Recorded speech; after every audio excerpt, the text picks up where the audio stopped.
මැද පෙරදිග ඇවිලිලා. හැබැයි මේක එක රැයකින් පත්තු වුණු ගින්නක් නම් නෙමෙයි.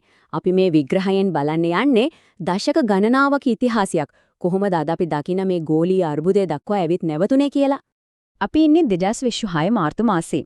මුළු මැද පෙරදිගම යුද්ධයක පැටලිලා. ඇත්තටම තත්වය ඒකයි. මුළු කලාපයම ගිනි අරන්. හැබැයි මේ ගින්න පත්තුනේ අද ඊයකනම් නෙවෙයි. මේ යුද්ධයට නමකුත් දීලා ඉවරයි ඔපරේෂන් එපික් ෆියුරි. හරි. නමෙන්ම තේරෙනවනේ වැඩි බරපතලකම. හැබැයි මේ මහා විනාශයට පාර කැපුණේ කොහොමද කියලා හරියටම තේරුම් ගන්න නම් අපිට සිද්ධ වෙන පොඩ්ඩක් අතීතයට යන්න. මේ සිද්ධි 10 මේ දිගහැරුණේ ඇත්තටම හිතා ගන්න බරි වේගයකින්. බලන්න පෙබරවාරි 28 වෙනිදා ඇමරිකානු ඊශ්‍රායෙල් ප්‍රහාරයකින් ඉරානයේ උත්තරීතර නායකයා ඝාතනය වෙනවා.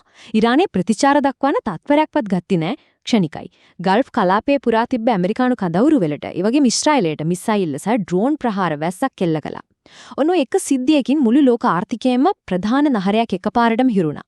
හරි. යුද්ධේ පටන් අරන් තාම සතියයි. හැබැයි මේක ඇත්ත කතාව පටන් ගන්නෙ මීට අවුරුදු 100කටත් කලින්. ඉතින් එතකොට තියෙන ලොකුම ප්‍රශ්නේ තමයි කොහොමද අපි මේ තැනට ආවේ? මේ යුද්ධේ ගැඹුරු මුල් හොයාගෙන යන්න නම් අපිට අනිවාර්යයෙන්ම අතීතයට යන්න වෙනවා. මැද පෙරදිගට නිතරම කියන කතාවක් තමයි ඒක හරියට වෙඩි බෙහෙත් ගබඩාවක් වගේ කියලා. පොඩි ගිනි පුපුරක් ඇති මුළු කලාපෙම ගිනි ගන්න. හොඳයි. ඒත් මොනවද මේ වෙඩි බෙහෙත්? මොනවද මේ ගිනි පුපුර යනකල් බලාගෙන තියෙන ඉන්ධන?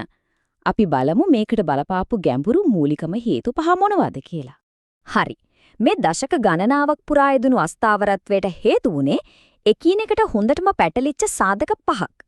පළවෙනි එක යටත් විජිත පාලකයෝ කිසිම තේරුමක් නැතුව ඇඳපු කෘත්‍රිම දේශසීමා.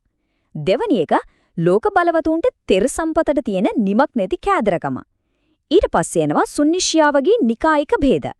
ඊළඟට දශක ගානක් පරණ ඊශ්‍රායල පලස්තීන රැටුම. අන්තිමටම තමන්ගෙම මිනිස්සුන්ව මර්ධනය කරන ඒකාධිපති පාලන. මේ ඔක්කොම එකට එකතු වෙලා තමයි අද අපි මේ දකින මහා පිපිරීම හැදිලා තියෙන්නේ. මේ කාරණාවෙන් අර පළවෙනි හේතුව හොඳටම පැහැදිලි වෙනවා. හිතලා බලන්න. කිසිව සම්බන්ධයක් නැති සමහර වෙලාවට එකිනෙකාට වෛර කරන කණ්ඩායම් එක දේශ සීමාවක් ඇතුළට බලෙන් කොටු කළා. එතකොට මොකද වෙන්නේ? කැරලි, අභ්‍යන්තර ගැටුම්. ඉතින් ඒකාධිපතියෝ මොකද කරන්නේ? ඒගොල්ලෝ මේ බෙදා පාලනය කිරීමේ තන්ත්‍රය පාවිච්චි කරලා මේ අවුලෙන්ම ප්‍රයෝජන අරගෙන බලේ ඉන්නවා. ඒ කියන්නේ යටත් විජිත කාලයේ ඇඳපු සිටියම් අදටත් ලේහලනවා. හොඳයි. අපි දැන් බලමු මේ తත්වය කාලයත් එක්ක ටිකෙන් ටික බොඩ නැගුණේ කොහොමද කියලා. මතක තියාගන්න මේක එක රැයකින් වුණු දෙයක් නෙවෙයි. මේක හරියට අවුරුදු 100ක් තිස්සේ හෙමින් පත්තු වෙවි යාපු දිග ගිනි අවුලන ලණුවක් වගේ. මේ ගැටුමේ ඉතිහාසය පියවරෙන් පියවර ගොඩනගගුණේ මෙහෙමයි. බලන්න 1916 දී බ්‍රිතාන්‍යයි ප්‍රංශයයි එකතු වෙලා සිතියමක ඉරි ඇඳලා කලාපය බෙදාගත්ත සයික්ස් පිකෝ ගිවිසුමෙන් තමයි හැමදේම පටන් ගන්නෙ. ඊට පස්සේ 1948 පළවෙනි අරාබි ඊශ්‍රායල යුද්ධය, 1979 ඉරාන විප්ලවයත් එක්ක ඉරානය කලාපීය බලවතෙක් විදිහට නැගී සිටිනවා. ඊළඟට 2003 දී ඇමරිකාව ඉරාකය ආක්‍රමණය කරලා එතන විශාල බල රික්තකයක් ඇති කරනවා. මේ හැම සිද්ධියක්ම එකින් එක අද තියෙන තත්වයට පාර කැපුවා. එකින් 2024 කියන්නේ මේ දිග කතාවේ අලුත්ම ඒ වගේම භයානකම පරිච්ඡේදය. මේ හැම ගැටුමකදීම අපිට නිතරම ඇහෙන නමක් තමයි එක්සත් ජනපදය. ඉතින් ඇයි ඇමරිකාව හැමතිස්සෙම මැද පෙරදිගට ඇඟිලි ගහන්නේ? මොනවද ඇත්තට මෙයාලගේ මූලික අවශ්‍යතා? ඇත්තටම 1945 ඉඳන්ම ඇමරිකාවේ මැද පෙරදිග ප්‍රතිපත්තියට ප්‍රධාන කුළුන් 4ක් තිබ්බා. පළවෙනි එක ලෝකෙටම අවශ්‍ය තෙල් සැපීම සුරක්ෂිත කරන එක. දෙවෙනි එක එයාලගේ ප්‍රධානම මිත්‍රයා, ඒ කියන්නේ ඊශ්‍රායලයව ආරක්ෂා කරන එක.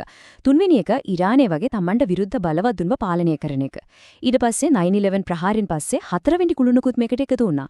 ඒ තමයි ත්‍රස්තවාදයට එරෙහි සටන. හැබැයි මෙතන තියෙන කාරණාව මේකයි ඇමරිකාව මැදිහත් වුණාට හැම වෙලෙම බලාපොරොත්තු වුණු ප්‍රතිඵල ලැබුණේ නැහැ.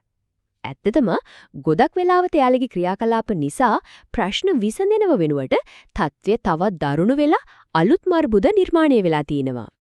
ඉතින් මේ හැමදේම එක්ක දැන් මුළු කලාපයම ඇවිල්ලා තියෙන්නේ තීර්ණාත්මක මන්සන්දියකට. දැන් තෝරගන්න තියෙන්නේ පාරවල් දෙකයි. එකක් සාමිය දිහාවට, අනික පූර්ණ විනාශයක් දිහාවට. මේ යුද්ධයේ ගෝලීය බලපෑම තීරණය වෙන්නේ එකම එක තැලකින්.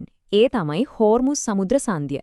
හිතන්න ලෝකයේ මුළු තෙල් සපයීමෙන් 5න් එකක්, ඒ කියන්නේ 20ක් විතර යන්නේ මේ පුංචි වතුර පාර හරහා. ඉතින් මේක වැහුනොත් ඒක හරියට මුළු ලෝක ආර්ථිකයම හුස්ම හිර කරනවා වගේ වැඩක්.